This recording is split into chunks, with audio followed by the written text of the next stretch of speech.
जय शिवराय मित्रांनो, आज आपल्या बुक रीडिंग कन्सिस्टन्सी चॅलेंजचा 149 डे आहे आणि आपण हार्टिंग अबाउट हार्टिंग बुकचा 7.3 चॅप्टर रिव्ह्यू करणार आहे आणि डेली कन्सिस्टन्सी अपडेटसाठी तुम्ही चेक करू शकता. 28 मे आजची डेट आहे. कल्पना करा मित्रांनो, एक स्टार्टअपने 100 कोटींची फंडिंग घेतलेली आहे. एक नवीन सीईओ अपॉइंट झालेला आहे, परंतु 6 महिन्यांनी वातावरण बदलतं, सर्व शांत होतं, कंपनीचा रेव्हेन्यू डाऊन होतो, अर्धी लोक सोडून जातात. का तर सीईओ चुकीचा निवडलेला असतो. त्यांची टीम सुद्धा बोलते हा सीईओ आमच्याशी कनेक्ट होत नाही. आता ह्याला सोल्युशन काय? एकतर तुम्ही जो आतमधलाच जो एम्प्लॉई आहे, जो स्लो त्या स्टेप पर्यंत पोहोचलेला असतो, त्यालाच एक सीईओ बनवा, किंवा तुम्ही एक एक्सटर्नल हायर करू शकता. एक्सटर्नल सीईओ हायर केला तर त्याला इंटरनल गोष्टी प्रोडक्ट समजायला थोडा वेळ लागणार. आता ह्या जो बुकचा रायटर बेन आहे, त्याने दोन प्रकारचे लीडर सांगितलेले आहे, एक वन्स आणि सेकंड आहे टूज.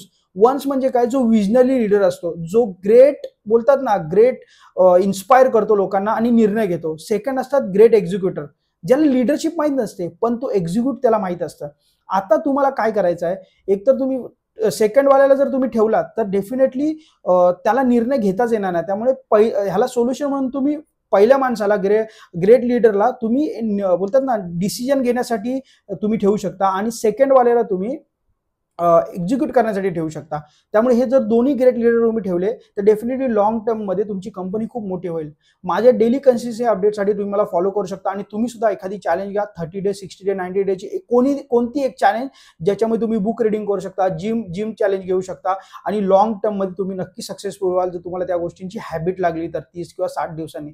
आणि नक्की 5 वाजता उठण्याचा ट्राय करा मित्रांनो. 30 दिवस ट्राय करा, डेफिनेटली तुमच्या स्वभावामध्ये बदल होईल आणि तुम्ही सक्सेसफुल व्हाल. थँक्यू.